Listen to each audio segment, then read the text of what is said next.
Dr. Elias Chen stood at his apartment window, watching the rain fall on New Seattle. 3 years had passed since Earth opened its doors to refugees from across the galaxy. The government called it a humanitarian gesture. Elias called it too little, too late. He sipped his coffee and stared at the alien district, a collection of hastily built structures that housed beings from a dozen destroyed worlds. The Vexarians had arrived most recently, their blue-gray skin and 4 eyes marking them as different even among the refugee populations. The knock at his door surprised him. No one visited anymore, not since Sarah died. "Coming," he called, setting down his mug. When he opened the door, he found himself facing a Vexarian adult and a small child. The adult wore traditional robes with intricate patterns that seemed to shift in the light. The child stood still, her 4 eyes cloudy and unfocused. "Dr. Chen," the adult spoke through a translator device clipped to her collar. "I am Nurax. This is my niece, Zira. We need help." Elias hesitated. "I'm not that kind of doctor. I work with technology, not medicine." "We know what you do," Nurax said. "You designed the neural interface for military applications. Before that, you created ocular implants for humans born without sight." "That was a long time ago," Elias said. "Before the company took my patents." "Please," Nurax said. "Zira cannot see. Our medical technology was lost when our world burned." The child looked up, her cloudy eyes moving randomly. She was about 8 by human standards, though Elias knew Vexarians aged differently. Something about her reminded him of Sarah, perhaps the way she held herself brave despite her fear. "Come in," he said finally. "I can't promise anything." His apartment was small but clean. Screens covered one wall displaying his current projects, none of them going anywhere. Elias had been brilliant once. Now he was just another washed-up engineer taking contract jobs to pay rent. "Sit," he told them, clearing space on his couch. "Tell me what happened." Nurax settled beside Zira. "When our world was attacked, Zira was injured by a flash weapon. It damaged her electromagnetic receptors." "Electromagnetic receptors?" Elias asked. "Vexarians do not see as humans do," Nurax explained. "We perceive electrical and magnetic fields. It allows us to navigate and communicate." Elias nodded. He had read something about this. Vexarian vision operated on completely different principles than human sight. "Your doctors couldn't help?" he asked. "They tried," Nurax said. "But they understand little about our physiology. They said Zira's condition is permanent." The child reached out, touching the air in front of her. "Is it true you make things that help people see, Mr. Human?" Her translator made her voice sound older than she was. It didn't capture the hope Elias heard underneath. "I used to," he said gently. "It's complicated. Zira is the last of our family line," Nurax said quietly. "I have exhausted our resources seeking help. You are our final hope." Elias ran a hand through his graying hair. He hadn't taken on a real challenge in years. Not since Sarah got sick and the medical bills destroyed everything. His savings, his career, his marriage. After she died, nothing seemed to matter. "I'm sorry," he began, "but I don't have access to the equipment." Zira spoke again, her voice soft through the translator. "It's okay if you can't help. Everyone says it's impossible." Something broke inside Elias's chest. A wall he had built 3 years ago when they lowered his daughter into the ground. "I didn't say it was impossible," he replied. "Just difficult." For the first time in years, he felt a flicker of purpose. He walked to his workstation and pulled up information about Vexarian physiology. There wasn't much. Their species was private about medical data. But there were some basics. "I'd need to study how your visual system works," he told Nurax. "I'd need scans of Zira's brain. Her neural pathways." "We can provide this," Nurax said quickly. "The refugee center has scanning equipment." Elias nodded slowly. "I'll need materials. Components that aren't easy to find." "We have saved money," Nurax said. "It is yours if you will try." Elias waved that away. "I don't want your money. But I do want to understand something. Why me? There are better engineers at the research centers." "They turned us away," Nurax said simply. "You created the neural interface that allowed a human to control a machine with thought alone. If anyone can bridge the gap between human technology and Vexarian physiology, it is you." Elias looked at the child. In her face he saw his daughter, not physically but in that universal look children get when they're trying to be brave while adults decide their fate. I'm not promising anything, he warned. But I'll try. For the next week, Elias studied. He reviewed everything available about Vexarian biology. He examined the scans from the refugee center. He learned that Vexarians could once perceive the world through a complex system that detected electromagnetic fields, allowing them to see everything from electrical currents to the magnetic orientation of molecules. The more he learned, the more fascinated he became. Their vision wasn't just different, it was extraordinary. They don't see light, he murmured to himself, making notes late one night. They see energy fields, patterns, and flows that humans can't even perceive. Creating a device to restore this ability seemed impossible, but Elias had long ago learned that impossible often just meant no one has figured it out yet. He started with a basic design, a visor that would translate visual data into electromagnetic patterns. The first prototype was bulky, with wires trailing everywhere. When he placed it on Zira's head, nothing happened. I don't feel anything, she said, disappointment heavy in her voice.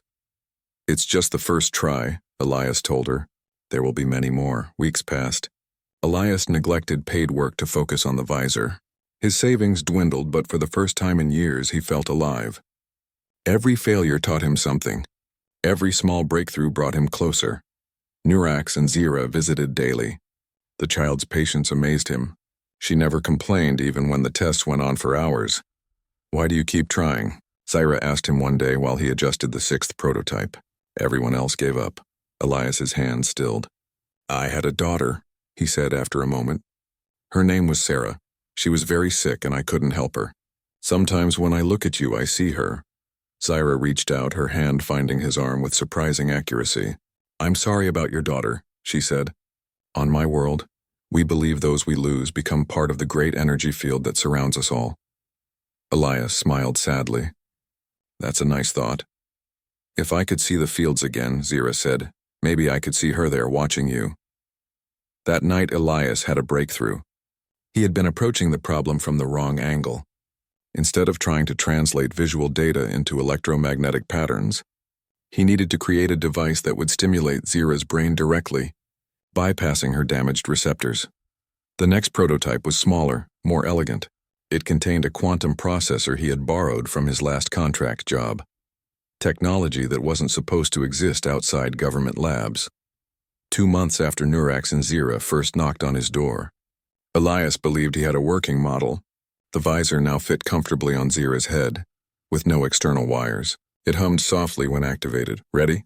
He asked Zira. She nodded, her 4 cloudy eyes facing forward. Elias activated the device. For a moment, nothing happened. Then Zira gasped. Her whole body went rigid. Turn it off, Nurax cried, but Zira raised a hand. No, she whispered. I can feel something. Slowly, her hands reached out. They moved with purpose now, not the random searching of before. Her fingers traced the outline of Elias's face.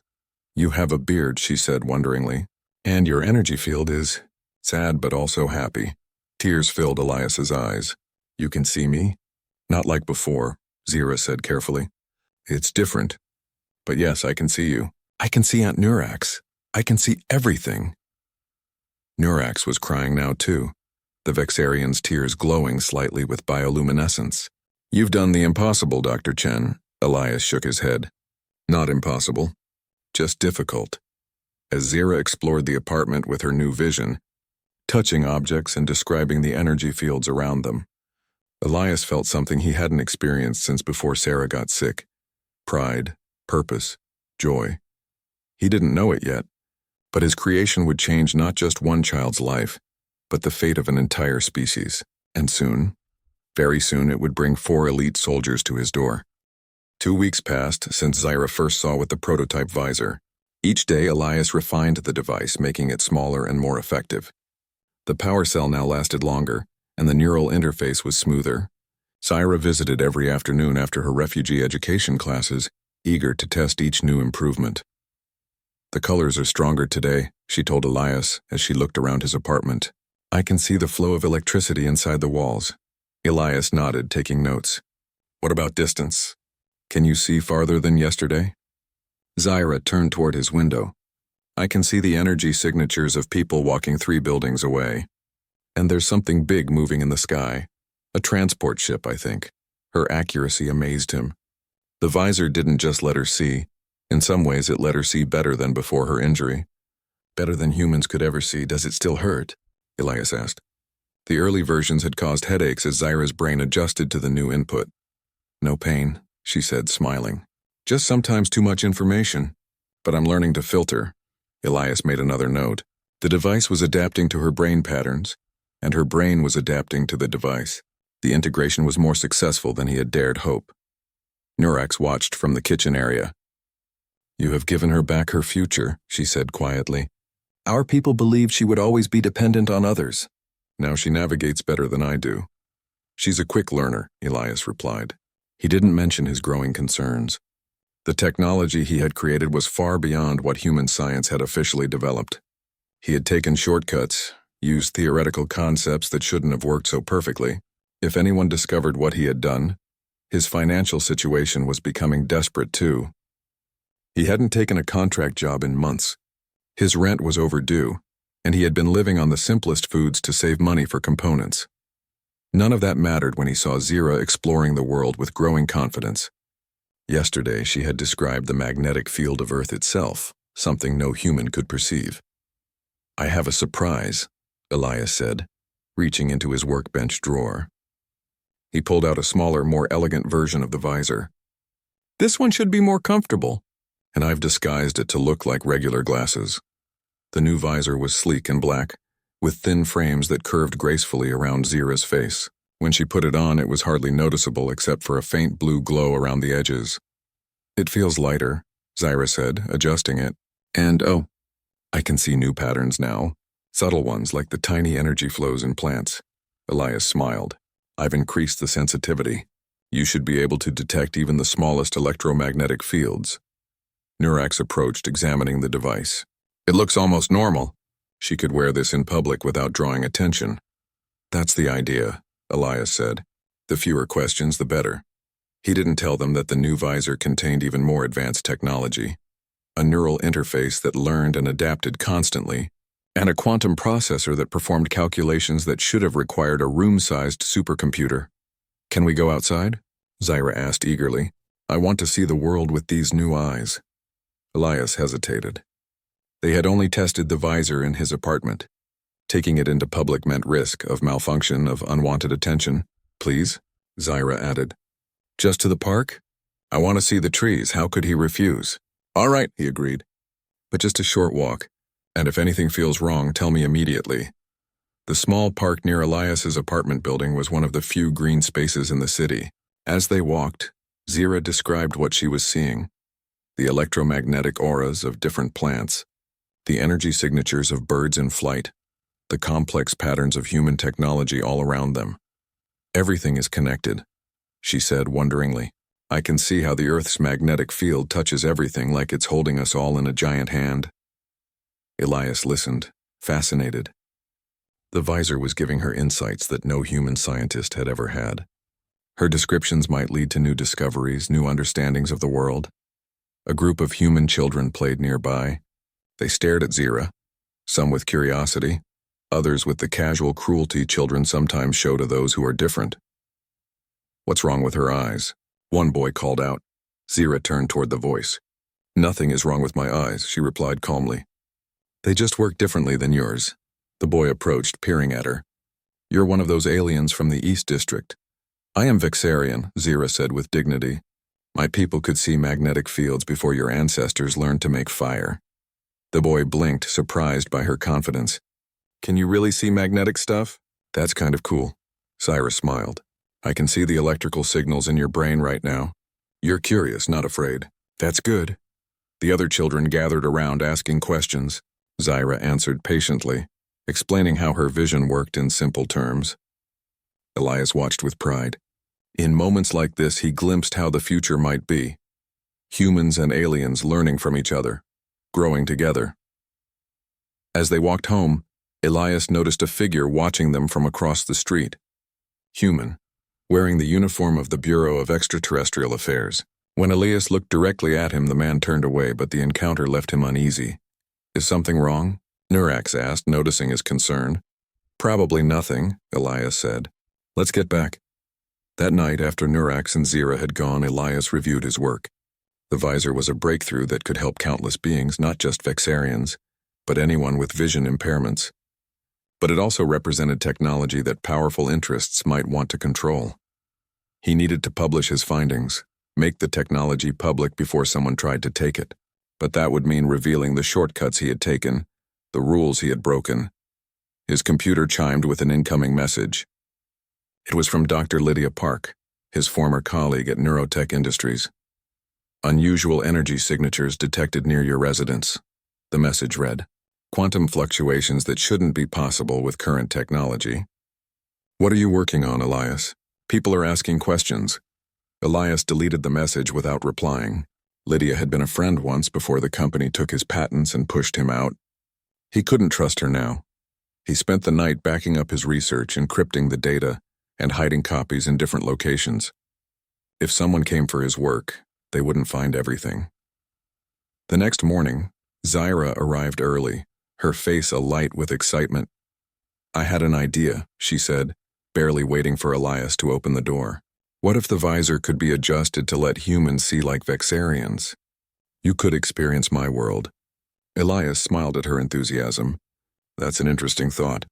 The human brain isn't wired to process that kind of information, but with some modifications. They spent the day working on the concept. Elias made calculations and sketches while Zira described exactly what she perceived through the visor. By evening, he had a theoretical, designed for a human-compatible version. It would need a different neural interface. He explained to Nurax when she came to collect. Zira, human brains process visual information differently. If anyone can solve this problem, it's you, Nurax said. She hesitated, then added, there is news from our community. Word of Zira's recovery has spread. Other Vexarians with vision impairments are asking about your technology. Elias nodded. He had expected this. I'm happy to help, but we need to be careful. This technology could be misunderstood. Misunderstood? Nurax asked. Powerful, Elias clarified. It has applications beyond medical use. Military applications, surveillance applications. You think someone would use it for harm? Nurax looked troubled. I think humans have a long history of turning helpful technology into weapons, Elias said, and I don't want that to happen with this. After they left, Elias couldn't shake his unease. He checked his security system, a simple camera at his door, and noticed something strange. There had been a power fluctuation at 2:17 that morning, lasting exactly 3 minutes. Just long enough for someone to access his apartment without being recorded. He searched carefully but found nothing missing, nothing disturbed. Yet he couldn't escape the feeling that his privacy had been breached. That night, he dreamed of Sarah. She was wearing Zira's visor, looking at him with wonder. I can see everything now, Dad, she said. Why did you give up after I died? You could have helped so many people. He woke with tears on his face and a new determination in his heart. Whatever came next, he wouldn't give up again. The following day, Elias made a decision. He would create documentation for the visor, complete plans that anyone could follow. He would make the technology open source, free for anyone to use for medical purposes. As he worked, he heard a noise from his hallway, a soft click that might have been a door closing. His neighbors were usually at work this time of day. Casually, he activated the scanner he had built into his workbench. It detected 4 life forms in the hallway outside his apartment. Their energy signatures were unusual, Vexarian but with strange modifications. Elias saved his work and prepared for visitors. Whether they came as friends or enemies, he would face them with the same determination that had driven his work on the visor, the work that had given a blind alien girl the chance to see the world in all its complex beauty. He didn't know that these visitors were elite soldiers, the best warriors of a nearly extinct species. He didn't know that they had traveled across the galaxy to find him. And he certainly didn't know that their arrival would change the course of his life forever. What Elias did not open his door at noon. Instead, he watched through the small security screen he had installed after Sarah died. 4 Vexarians stood in the hallway, taller than Nurax with broader shoulders and the distinctive posture of those trained for combat. They wore civilian clothes, but Elias recognized military bearing when he saw it. Dr. Chen, The leader called through the door. "We need to speak with you." "Who are you?" Elias asked through the intercom. "How do you know my name?" "I am Commander Telvix of the Vexarian Defense Force," and the leader replied. "We are here about your work with Zira." Elias's heart sank. He had expected attention, but not so quickly, and not from Vexarian military. "Nurax didn't tell me you were coming," he said carefully. "She doesn't know," Commander Telvix answered. "Our mission is classified." Elias considered his options. He could refuse to let them in, but that would only delay the inevitable. "Better to know what they wanted, no weapons," he said finally. "Leave them in the hallway." There was a pause, then the sound of equipment being set down. "Done," Telvix said. Elias opened the door. The 4 Vexarians were impressive up close. Their gray-blue skin had a metallic quality, and their 4 eyes, too large, too small, moved independently, scanning everything. They wore simple civilian clothes, but moved with coordinated precision. "Thank you for seeing us," Telvix said. His translator made his voice sound flat, emotionless. "May we come in?" Elias stepped aside. The soldiers entered in formation, 2 securing the room before the others followed. It was clear they were elite troops, not regular army. "You've created something remarkable," Telvix said once the door was closed. "A device that restored Zira's ability to perceive electromagnetic fields." "It's just a prototype," Elias replied cautiously. "A prototype that shouldn't be possible with current human technology," another soldier said. This one was female with darker skin markings. "Your quantum processor alone is generations ahead of what humans have officially developed." Elias shrugged. "I've always been good at improvising." "Indeed." Telvix walked to the workbench where the visor components were spread out. "What you've improvised could save what remains of our species." "What do you mean?" Elias asked. Telvix gestured to the female soldier who produced a data pad. "This contains classified information about our situation," he explained. "The attack that destroyed our homeworld wasn't just a planetary bombardment.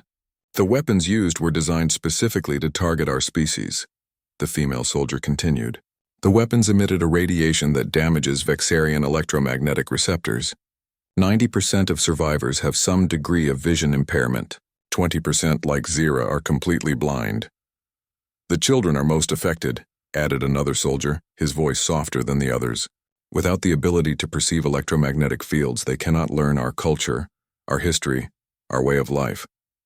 Elias took the data pad and reviewed the information. The statistics were worse than he had imagined. Out of approximately 30,000 Vexarian survivors, more than 27,000 had vision damage. "I had no idea," he said quietly. "Few do," Telvix replied. "We keep our weakness hidden.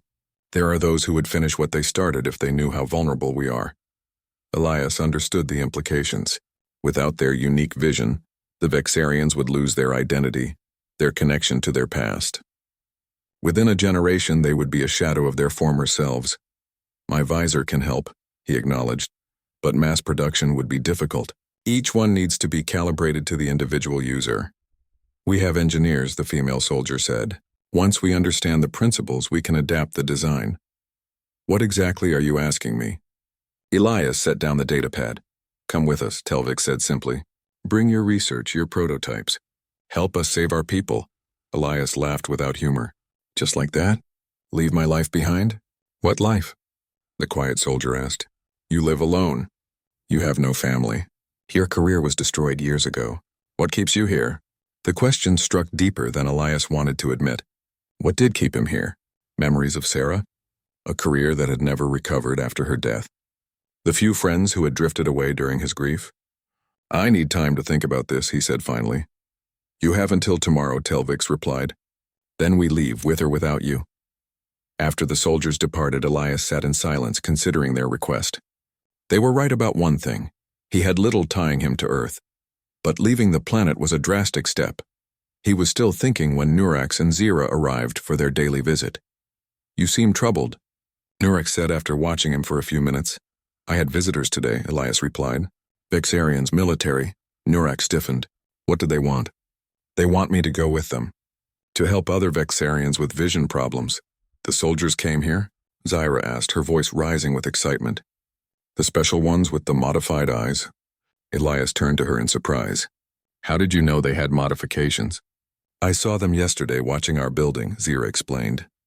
Their energy signatures are different from regular Vexarians. They have tech inside them. Inside them? Elias asked. Zira nodded. Implants.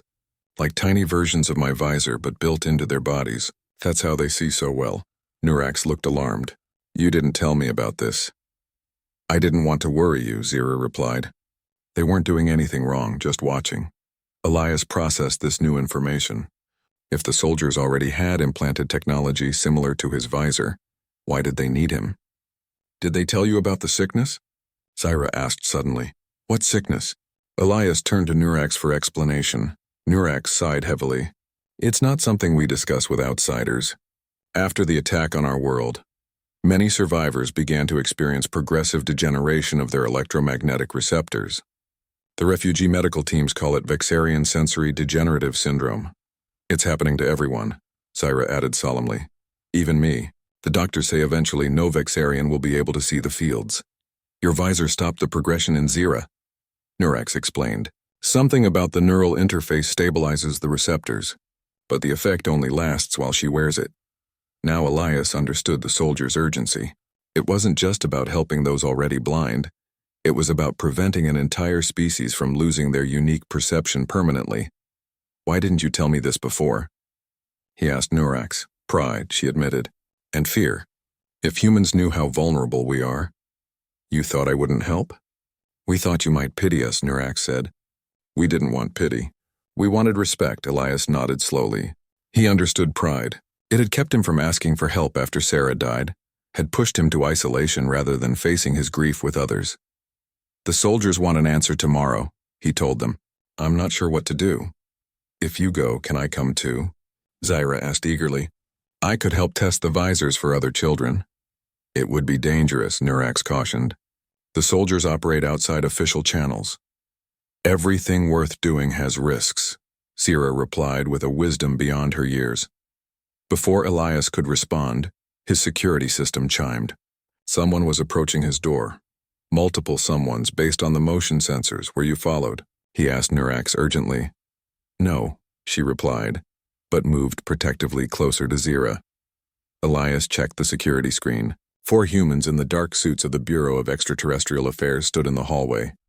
Dr. Chen, one called through the door. This is Agent Michaels. We need to speak with you regarding your unauthorized technology development. Back door, Elias whispered to Nurax, pointing to the small exit through his kitchen. Take Zira and go, now. What about you? Nurax asked.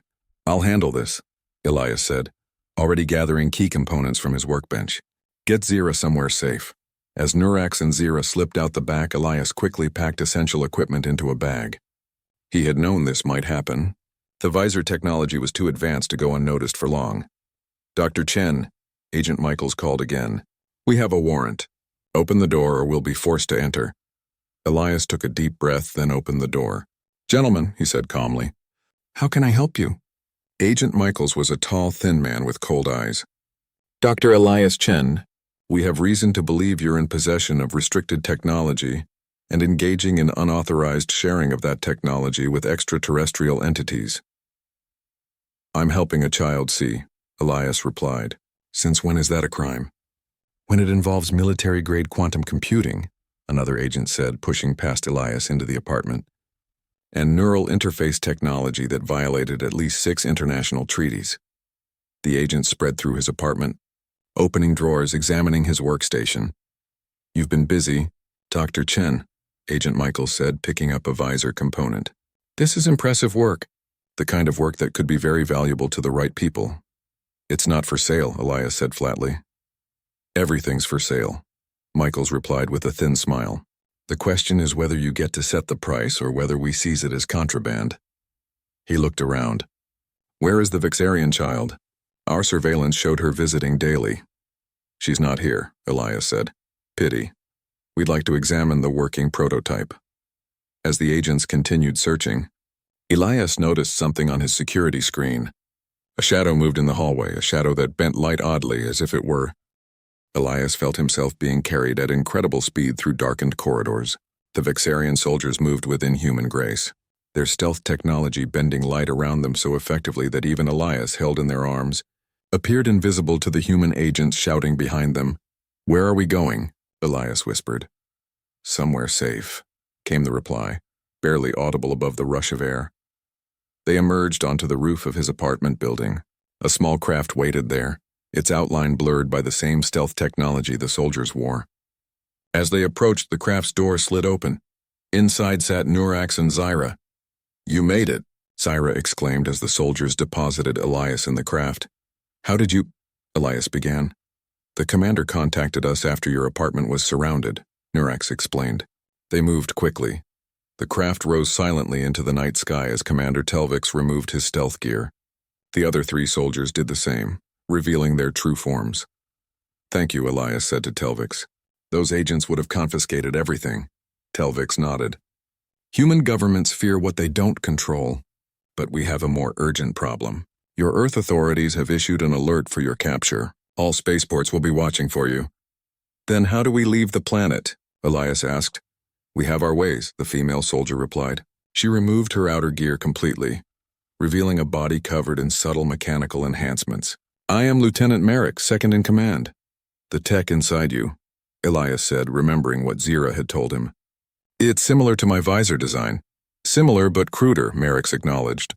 "Military-grade enhancements designed before our world fell. They allow us to function, but they cannot be reproduced with our limited resources." The craft banked sharply, heading toward the mountains beyond the city. "Where are we going now?" Elias asked. "Our hidden ship," Telvix replied. "It's been waiting since we arrived on Earth 3 weeks ago." 3 weeks? "You've been watching me that long?" "Longer," Merrick said. "We've monitored your work since you first helped Zira. Our surveillance drones recorded everything." Elias frowned. "That explains how you replicated some of my designs. But if you could learn from observation, why do you need me?" The quietest soldier spoke up. "We can copy what we see, but we don't understand the principles behind it. Your intuitive leaps, your creative solutions, those we cannot duplicate." "And you are?" Elias asked. "Specialist Dovin," the soldier replied. "I was an engineer before I was a soldier." The 4th Vexarian, who had not yet spoken, turned from his position at the controls. "We all were something else before we were soldiers," he said. "I was a doctor. Now I keep these 3 patched together with spare parts and determination." "That's Medic Jarn," Telvix explained. "He has the steadiest hands in the fleet, or what's left of the fleet." The craft began to descend into a clearing deep in the mountains. As they landed, the stealth field dropped, revealing a larger ship partially hidden under camouflage netting. "Home for the past 3 years," Merrick said without emotion. "We've been searching for a solution to our people's degeneration." They disembarked, and Zyra immediately ran to examine the larger ship. Elias noticed she moved with complete confidence, navigating obstacles easily with her visor. "She sees better than I do in the dark," Nurax commented, following more carefully. Inside the ship, Elias discovered a sophisticated laboratory. Equipment salvaged from the Vexarian homeworld lined the walls along with modified human technology. "You've been busy," he observed. "Necessity drives innovation," Dovin replied, "but we reached the limit of what we could accomplish alone." He gestured to a row of failed prototypes, devices similar to Elias's Visor but cruder, less integrated. "We need your help to perfect the design," Telvix said, "to create something that can be mass-produced for all survivors." "And then what?" Elias asked. "After I help you, what happens to me?" "That depends on what you want," Merrick said. "You could return to Earth with a new identity, or, Elias prompted. "You could come with us," Telvix finished. "The Vexarian remnant needs people with your skills. You would have resources, respect, purpose." Before Elias could respond, alarms sounded throughout the ship. "Proximity alert," Yarn called from a monitoring station. "Multiple vehicles approaching. Human military signatures. How did they find us so quickly?" Nurax asked, gathering Zyra close. "The Visor," Elias realized. "The quantum processor emits a unique energy signature. They must have been tracking it all along." Telvix turned to his team. "Prepare for immediate launch." "Wait," Elias said. "If we take off, they'll shoot us down. Earth doesn't let unauthorized ships leave atmosphere." "What do you suggest?" Telvix asked. Elias thought quickly. "Let me talk to them. I know how these people think. Maybe I can buy us time." "That's too dangerous," Nurax objected. "I agree with the human," Merrick said unexpectedly. A frontal assault would be costly. Diplomacy may be more effective. Telvix considered, then nodded. Very well. But we'll be ready if negotiations fail. Outside, floodlights cut through the darkness as military vehicles surrounded the clearing. A voice boomed over loudspeakers. Attention, unauthorized extraterrestrial vessel. This is Colonel Harris of Earth Defense Force. You are harboring a fugitive and possessing restricted technology. Power down and prepare to be boarded. Elias stepped out of the ship, hands raised. Colonel Harris, he called. I'm Dr. Elias Chen. I'd like to talk. The floodlights centered on him. Dr. Chen, you are under arrest for multiple violations of the Technology Restriction Act. Step away from the alien vessel. I will, Elias replied, after you hear me out. A tense silence followed. Then a figure emerged from one of the vehicles, a tall woman in a military uniform. You have 1 minute, Dr. Chen, Colonel Harris said, approaching but stopping at a safe distance. The technology you're trying to seize isn't a weapon, Elias explained. It's medical equipment designed to help a species that's facing extinction. That's not my concern, Harris replied coldly. Unauthorized technology sharing is my concern. National security is my concern. Then let me ask you something, Elias said. What kind of security requires denying medical aid to children? What kind of nation are we protecting if we let an entire species lose their way of perceiving the world? Save the philosophy, Harris snapped. The Bureau has a warrant for your arrest and orders to seize all prototypes. And if I refuse? Then we take you and the technology by force. She gestured to the troops surrounding them, weapons ready. Elias took a deep breath. Before you do that, there's someone I'd like you to meet. He turned and beckoned. After a moment, Zyra stepped out of the ship, her small figure brave in the harsh light. This is Zira, Elias said. She's 10 years old in human terms. She was blinded during the attack that destroyed her homeworld. My restricted technology lets her see again. Colonel Harris studied the child with an unreadable expression. One case doesn't justify breaking international law. It's not just one case, Elias insisted. There are thousands of Vexarian children like Zira, all facing a future of darkness because Earth is afraid some theoretical enemy might use this technology for harm. The law exists for a reason. Dr. Chen, laws can be changed, Elias replied, or exceptions made. You have the authority to do that, Colonel. Harris laughed without humor. I most certainly do not.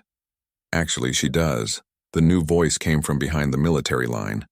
A man in a civilian suit stepped forward. Agent Michaels from the Bureau. Colonel Harris has discretionary authority under Section 12 of the Emergency Powers Act. Michaels continued.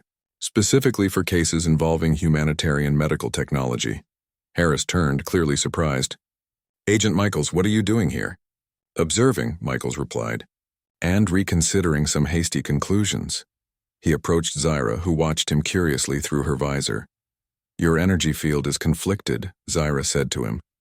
You want to do your job, but you also want to do what's right.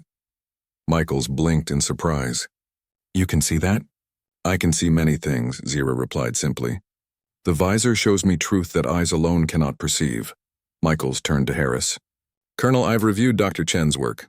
The core technology has no direct military application. It's specialized for Vexarian neural patterns. That's not what your report said, Harris objected. My report was written before I had all the facts, Michaels admitted. Sometimes bureaucracy moves faster than wisdom. A tense silence fell over the clearing. Elias watched the colonel, seeing the conflict in her face as she weighed her options. Finally, Harris sighed. What exactly are you proposing, Agent Michaels?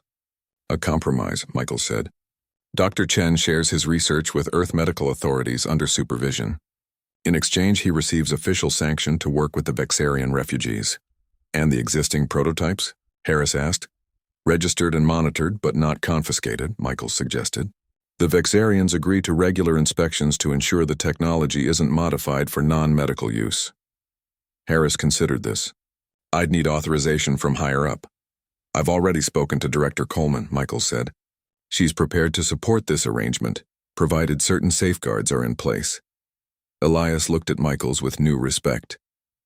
The agent had clearly been working behind the scenes while racing to the mountain location. Why the change of heart? Elias asked him quietly. Michaels glanced at Zyra. Let's just say I have a niece about her age. Some things transcend politics. Colonel Harris conferred with her officers, then 6 months passed since the confrontation in the mountains. Elias sat in his new laboratory at the International Extraterrestrial Cooperation Center, making final adjustments to the latest Visor prototype. The lab was a far cry from his cramped apartment, spacious, well-equipped, with a team of human and Vexarian scientists working under his direction. "Try it now," he told the young Vexarian sitting across from him. The child was perhaps 12, her 4 cloudy eyes unfocused until she put on the visor. Then she gasped. "I can see the energy patterns," she exclaimed. "They're so clear." Elias smiled. This was the 200th visor they had produced. Each one was slightly more efficient than the last, thanks to the combined efforts of human engineers and Vexarian experts. "How does it feel? Any discomfort?" he asked. "No," the girl replied, turning her head to examine the lab. "It feels right, like my eyes are working properly again." Nurak stood nearby, watching with satisfaction. As the official Vexarian liaison to the project, she had been instrumental in its success. "Another miracle, Dr. Chen," she said. Elias shook his head. "Not a miracle. Just good science and cooperation." The door opened and Zira bounded in. At her side walked Commander Telvix, his military bearing somewhat softened after months working with humans. "Elias," Zira called excitedly. "They approved it. The Council approved everything." Elias turned to Telvix for clarification. "The Vexarian High Council has officially endorsed the Joint Research Program," the commander explained, "and they've approved your request for a cultural exchange initiative." This was the news Elias had been waiting for. The Visor project had expanded beyond its original medical purpose, becoming a bridge between species. Humans were learning to appreciate the unique Vexarian perspective on the world, while Vexarians were discovering the creativity and adaptability that made humans special. "When do we start?" Elias asked. "Immediately," Telvix replied. "The transport ships are being prepared. We leave for the colony world in 3 weeks." The colony world, New Vexa, was where most surviving Vexarians had resettled. It was there that the mass production of visors would begin, bringing sight to thousands of affected Vexarians. 3 weeks, Elias repeated. "That doesn't give us much time to finish the training program." "The human specialists are already selected," Nurax assured him. 20 engineers and 15 doctors, all volunteers. They'll accompany the first shipment of visors." Elias nodded. The human specialist would train Vexarian technicians to produce and maintain the visors, ensuring the technology could be sustained without Earth's continued involvement. "And the diplomatic team?" he asked. "Still being finalized," Telvix said. "But Director Coleman is pushing for your appointment as lead representative." Director Coleman, formerly Colonel Harris, had become one of the project's strongest supporters. After witnessing the visor's impact firsthand, she had transferred from military operations to the diplomatic corps, determined to foster positive human-alien relations. "Me?" Elias was surprised. "I'm not a diplomat. I'm just an engineer. You're the human who gave sight to the blind," Telvix said simply. "There is no better symbol of what our species can accomplish together." Later that day, Elias received an official communication from Earth Central Government. His appointment as special envoy to the Vexarian remnant had been confirmed. He would lead the human delegation to New Vexa, with authority to negotiate expanded cooperation between the species. As Elias packed up his personal laboratory equipment, Agent Michaels visited. The Bureau agent had also experienced a change of heart, becoming a vocal advocate for technology sharing when it served humanitarian purposes. "Quite a promotion, Dr. Chen," Michaels said, leaning against the doorframe. "From fugitive to ambassador in 6 months," Elias smiled. "Strange how things work out." "Not so strange," Michaels replied. "You prove that humans can do remarkable things when they focus on helping rather than controlling." "It wasn't just me," Elias said, carefully placing a delicate calibration tool in its case. "Nurax trusted me with Zira. Telvix and his team protected me. You and Director Coleman took risks to find a compromise."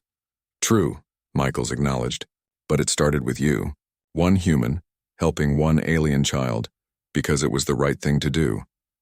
They were interrupted by a message alert. It was from the Vexarian High Council, a formal invitation for Elias to address their full assembly upon his arrival at New Vexa. Such an honor had never before been extended to a human. Looks like you've made quite an impression, Michaels observed, reading over Elias's shoulder. I just hope I can live up to their expectations, Elias said. You already have, came a voice from the doorway. Zyra stood there, her visor glowing softly in the dim light. You've given our people hope. That's more than anyone expected. The day of departure arrived sooner than Elias had anticipated. The launch pad was crowded with officials from both species, media representatives, and families saying goodbye to the volunteers joining the mission. Elias had few personal belongings to bring, some clothes, his tools, and a small photo of Sarah. Everything else that mattered was already packed in the cargo hold. The Visor production equipment, training materials, and diplomatic documents. Nervous? Norax asked as they waited for boarding to begin. A little, Elias admitted. I've never left Earth before. Few humans have traveled as far as New Vexa, she said. But you won't be alone. Indeed, the human contingent numbered nearly 50, engineers, doctors, diplomats, and cultural specialists. They would be the first significant human presence in the Vexarian colony. Director Coleman approached, dressed in her formal uniform. Dr. Chen, she said with a nod, everything is ready. The president asked me to convey his personal gratitude for your service. Tell him I'm just doing my job, Elias replied, though it's a far better job than I had a year ago. Coleman smiled. Sometimes the right person finds the right moment in history. This is yours. The boarding announcement came over the speakers. The Vexarian transport ship, sleek and elegant despite its age, opened its main doors. Commander Telvix, now officially the Vexarian security liaison to Earth, greeted the human delegation at the entry ramp. His team stood at attention behind him, Lieutenant Merrick, Specialist Dovin, and Medic Jarn. Welcome, Telvix said formally. On behalf of the Vexarian remnant, I extend our gratitude and friendship to the people of Earth. Elias, as mission leader, stepped forward. On behalf of humanity, we accept your welcome and offer our commitment to work together for the benefit of both our peoples. The ceremonial greetings complete, boarding began. Elias found himself walking beside Zira as they entered the ship. Are you excited to see New Vexa? He asked her. Yes, she replied.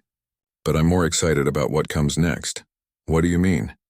Zira looked up at him, her visor capturing data invisible to human eyes. Your visor doesn't just let us see energy fields, she explained. It helps us see possibilities. Before, many of my people thought humans were dangerous, interested only in your own concerns. Now they see that humans can be generous, creative, kind. Not all of us, Elias said, thinking of the initial resistance to his work. Not all Vexarians are wise or good either, Zyra replied with startling maturity. But enough are. Enough of both our peoples want to build rather than destroy. That's what matters.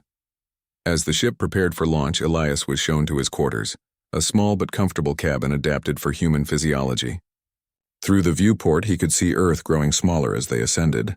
There was a knock at his door. It was Merrick's, the female soldier who had once spirited him away from government agents.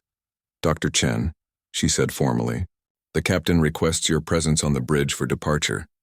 Elias followed her through the ship's corridors. The design was alien, with proportions slightly off for human comfort, but beautiful in its flowing efficiency. On the bridge, Captain Lorvex, a veteran of the Vexarian fleet, welcomed him. It is our tradition that honored guests witness the moment we enter faster-than-light travel, he explained. As the first human to officially travel to New Vexa, you have that honor. The bridge crew, a mix of Vexarians and the few humans trained on their systems, worked smoothly together. Elias noticed that several of the Vexarian officers wore versions of his visor, integrated into their standard equipment. Preparing for FTL jump, announced the navigation officer, coordinates set for New Vexa colony. On the main view screen, Earth became a blue sphere, then a distant point of light. Dr. Chen, Captain Lorvex said formally, would you give the command? Elias hadn't expected this. He looked to Telvix, who nodded encouragement. Engage FTL drive, Elias said, his voice steady despite his racing heart. The stars on the view screen stretched into lines, then vanished as the ship entered hyperspace. A cheer went up from the crew, a sound that transcended species differences. Journey time, 6 days to New Vexa, reported the navigation officer. Captain Lorvex turned to Elias. Now we celebrate. A feast has been prepared combining foods from both our worlds. The ship's gathering hall had been transformed. Tables laden with Earth and Vexarian dishes filled the center, while crew members and passengers mingled freely. Someone had programmed the environmental systems to project a starfield onto the ceiling, creating the illusio